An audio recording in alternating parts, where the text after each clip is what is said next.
Well, hello everybody out there in Atlanta. It's Chris from HHN with another exciting episode of Topher's Log. We have a smorgasbord of stuff to talk about for today. So let's get the big elephant out of the room first. The Weeknd has been officially announced for Halloween Horror Nights. He is coming with a house called The Weeknd After Hours Nightmare. It should be no surprise to anybody that The Weeknd is coming. It's been speculated and rumored and talked about and chatted and all that stuff for months now. In fact, the artist himself accidentally leaked that it was coming to Halloween Horror Nights, many moons ago. So we already kind of knew it was coming. EW had exclusive rights this morning, I believe, to announce the house first. So we got a lot of details about what the house is actually going to entail in that article. And then followed by, of course, we have our video, which we'll talk about a little bit later. So how do I talk about this without getting myself into trouble on the internet? Horror Nights has done houses based on and around music properties in the past. More so out there in Hollywood, but we did have, of course, Alice Cooper, which was based off of a previous house that was at Halloween Horror Nights Hollywood.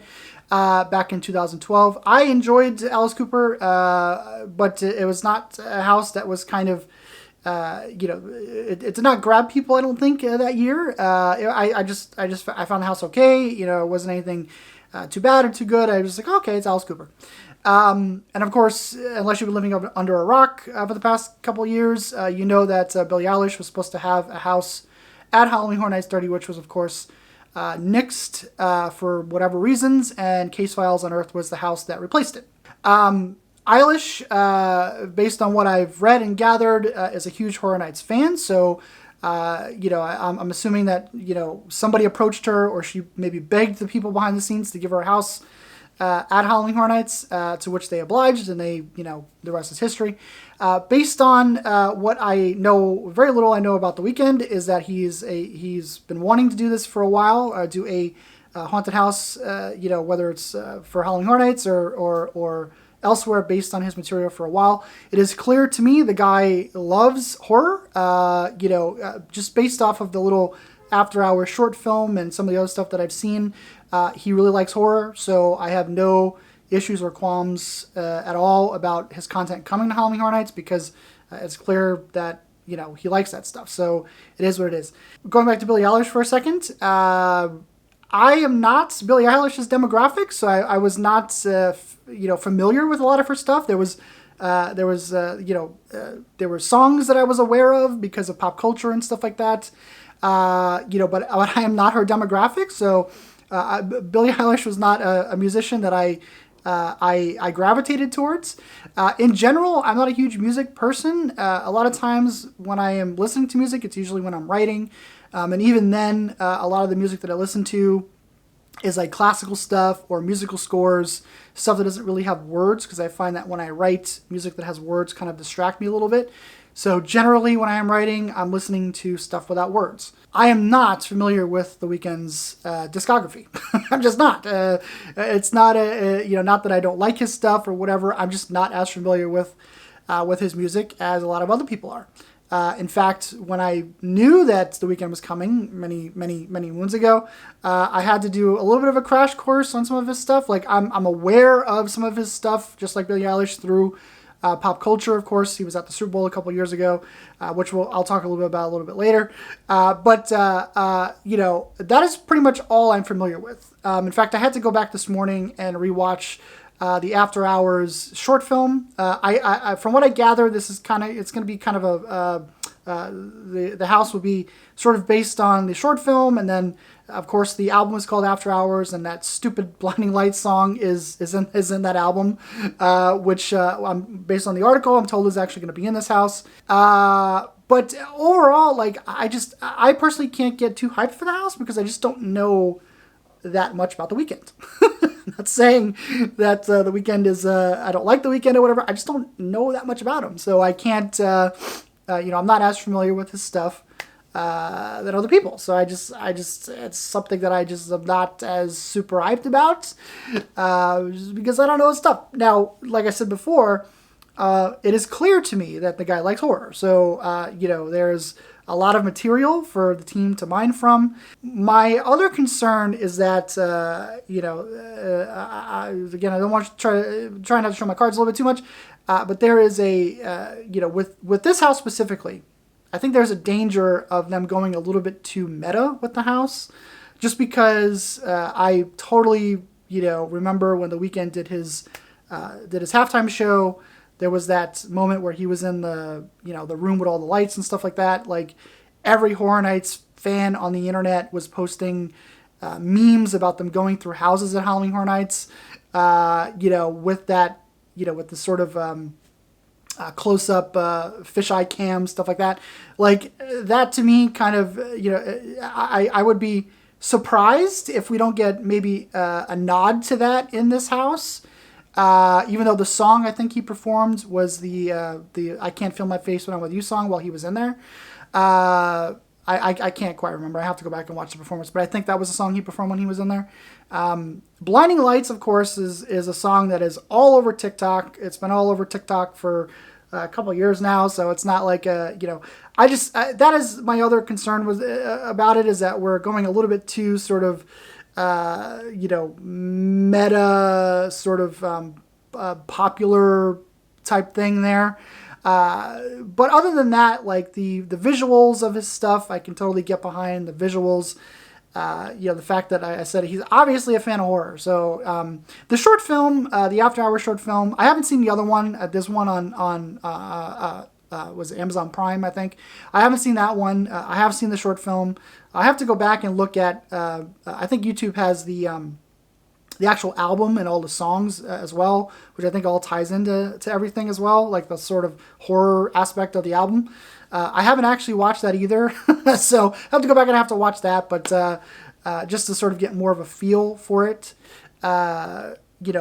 But like I said, overall, like it's not. I can't personally get too hyped for the house just because I don't know that much about his music, and I'm not as familiar with him as other people are. I basically know The Weeknd through pop culture. that's kind of where my knowledge about the artist comes from. So, but like I said, I'm excited to see exactly what they do here. I just hope they don't go to, like I said, too sort of self-referential meta type of thing in here. I guess it'll be okay, but like that's sort of my worry. They go a little bit too far into the self-referential self-acknowledgement of hey, remember when you guys posted all those memes when The Weeknd was at the Super Bowl type thing? Like, that's kind of where my some of my more bigger qualms with the house come from. But I'm excited to see what they do here. Okay, but I just just know that my sort of like where The Weeknd sort of falls in sort of my hype train is kind of low, just because I don't know that much about him. So I just don't know that much about him. I'm not as familiar, I guess is the better sort of term to say, because I mean I know of him, but I just am not as familiar with his stuff as other people are. So that out of the way, Weeknd's coming. After Hours Nightmare. We also had all of the multi-day passes drop today, as well as the return of the Scare Actor Dining Experience, which of course will not be in the Monsters Cafe, as that is a basic construction site right now. It'll be at Louis', which I think is going to be very interesting to witness because of Stay and Scream. Because last couple years, Louis' has been open during Stay and Scream. So I'm very curious to see how that's going to affect the Stay and Scream this year. Because if they're getting ready for Scare Actor Dining, Louis' probably will not be opened during Stay and Scream over there by Finnegan's. So there's that. We did get, of course, the video, the sort of continuation of these little short films. It's the selfie one. The girl's taking selfies of herself in a bathroom and gets accosted by a bunch of evil people, sort of tying into The Weeknd's After Hours thing. I believe some of them have the bandage wraps over their heads and stuff like that. So we did get that. So finally, The Weeknd confirmed coming to Halloween Horror Nights 31. Like I said, looking forward to it. I just, because I'm not as familiar with The Weeknd, it is not something that I am overly excited for. Looking forward to it, but not overly exciting for. No, I don't want people to get the wrong idea that it's like, oh, The Weeknd is not horror. Clearly, the guy likes horror. So this has nothing to do with that. I just don't know enough about his stuff to really get too overly excited for. The guy knows horror, so let's drop that. Let's drop that now, because I know that's been a little back and forth on the internet the last couple months. Is it, oh, The Weeknd's not horror? The guy knows horror, so we're not gonna go down that road. It's just that I'm not as familiar with this stuff. With that being said, let us officially start the hype list. Now, the last couple years that I've been doing this, I usually start the hype list when there are about 4 or 5 houses announced. We have 4 houses officially announced now, so we can start doing the hype list. And as every year, things will go up, things will go down as more things are revealed over the course of the next month. We are getting close. We are almost 1 month away from Halloween Horror Nights 31 officially starting. So let's start at the bottom. Now, I went back and forth with this. So coming in at number 4 so far is going to be The Horrors of Blumhouse. Now, I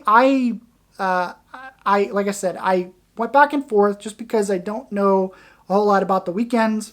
I think I'm more looking forward to The Horrors of Blumhouse, but I'm more curious about The Weeknd, which is why The Horrors of Blumhouse is going to come in at last place. Next up is going to be The Weeknd. The Weeknd After Hours. Like I said, I think I'm a little bit more looking forward to The Horrors of Blumhouse, but I am more curious about how they do this. So I think this goes up by default.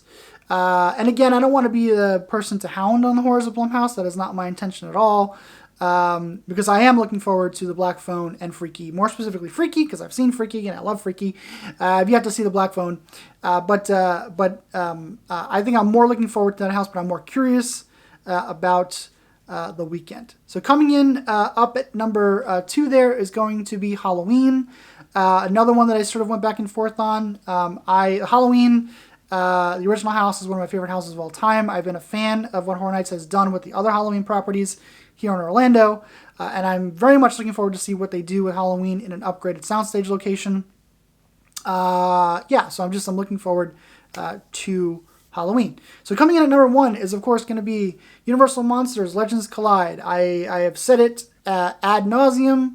I'm a huge fan of the Universal Classic Monsters, and I love the fact that we're finally getting the Wolfman featured in this house. I really hope he gets to have a moment to shine, because I've said it before. I don't think they use the Wolfman all that much at Halloween Horror Nights. They use him sporadically. He did have his own house back in 2009. Of course, it was based on the remake.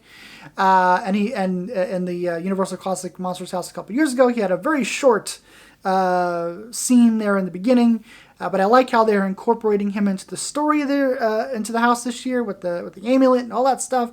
And I just want to see all 3 of these monsters together in one house and how they tie everything in to everything. So Universal Monsters Legends Collide coming in at number 1. So Universal Monsters Legends Collide Halloween coming in at number 2. The Weeknd coming in at number 3 right now. And The Horrors of Blumhouse pulling up the rear there at number 4. So that is so far. Of course, like I said, as has been the case the last couple of years, as more things get announced, things will go up, things will go down.